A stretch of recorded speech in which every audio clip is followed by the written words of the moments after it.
when this carrier gas is going, there is no less number of electrons. But as soon as the compounds are eluted, the electrons signal this collector electrode amplifies the response, and we get in the form of peak. Now you can see we were separating only 3 components, but we are seeing almost 10 peaks here. Why is it happening? Because it is not that the chromatography is only going to analyze what you want.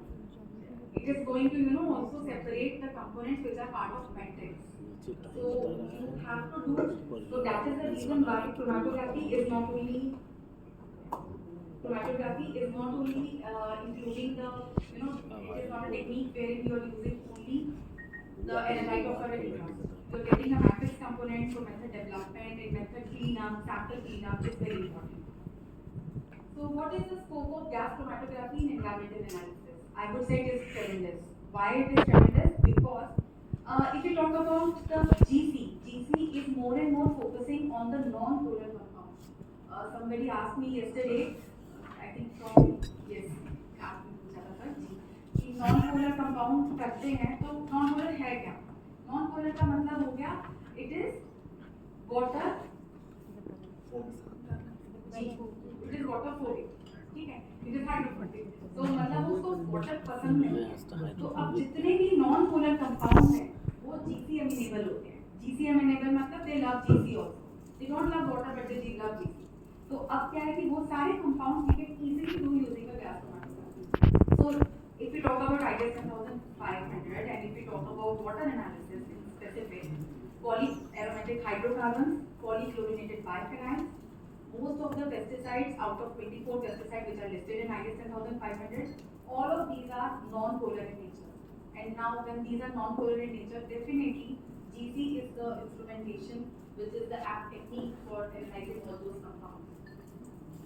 And other than that, this was way back, maybe 20-30 years down the lane that we were using GC only for the non-polar compounds. But today's sample preparation part, extraction part, derivatization, lots of pyrolysis, thermochemoanalysis, various techniques are there in place for sample preparation, which makes the compound, even the polar compound, GC amenable.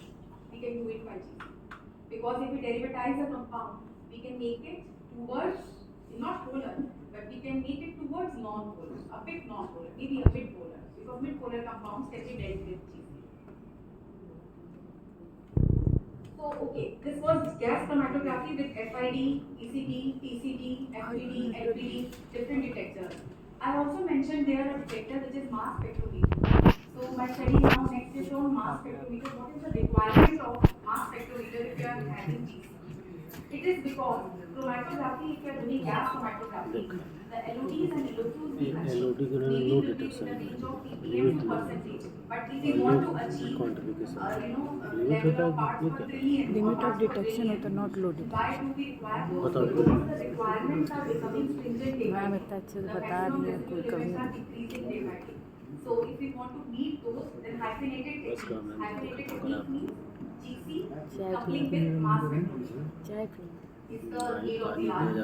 So GCMS is nothing but GC we already know now, and mass spectrometer is where the sample is converted into gaseous ion and the separation is taking place in the gas chromatography. It is not doing any separation, mass spectrometer. Mass spectrometer is a detector, so it will definitely do the detection part.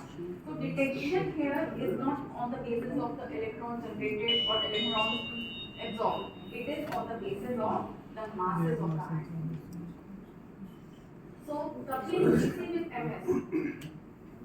GC actually I have already spoken that GC is dealing only with the retention time.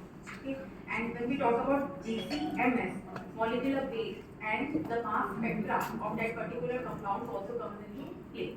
And we talk when हम GC-MS करते हैं उसमें क्या होता है कि एक parent ion है उसको हमने चूज कर लिया that okay this is a parent ion, we are giving a particular collision energy to that and it is getting dissociated into daughter ions. Now whenever a compound breaks, it will break in a similar fashion, in the same pattern as it will break in Shriram Institute or maybe in your laboratory. The reason behind it is only the weak bonds will break first and the stronger will break later on. So whenever a parent a compound is breaking, it will form daughters, and those daughters will have a specific mass. So that pattern, the breaking pattern, is nothing but the mass transition of that compound. So the components of GC remains the same. I'm not discussing these parts. Only the MS part is there. There, the ionization unit, a mass separation unit, and a detector unit is included. So GC-MS, gas chromatography mass spectrometer, ionization of whatever is coming from the column is taking place. It gets ionized and then it gets separated on the basis of its mass to charge ratio, M by Z. Okay, and then on the basis of that separation, it is getting detected. We are doing a filtering or screening, I would say, that okay, we want these masses. So it will only give you the results for those particular masses which are of your interest. Then tandem spectrometry, where we are, coupling two mass spectrometers. There are two particles. Where first separation is taking place, that is only the parent ion is being judged, and then they are giving energies to that parent ion for breaking, and the daughters found are, they are being assessed in this second quantity. So here we are focusing not only on the parent ion but also on the daughter ion. I think this will be a very, it is actually a very detailed topic. It cannot be covered in maybe half an hour. So I would like, if you want to have any questions, then maybe I will discuss. Otherwise, it's a very So GCMS scan analysis. Then we are doing gas chromatography. What we are getting chromatography P, right? But when we are doing GCMS, we are getting this chromatography P and P double from this particular P, we will get a mass spectrum. So this adds confirmation to our analysis. There, the analysis was only on the basis of detection time. That's it. Here, the detection time also speaking about yes, this is a chloroform. Also, we are getting a mass spectra. That okay, this mass spectra is again universal. It is traceable. So we can see that okay, this is the mass spectra of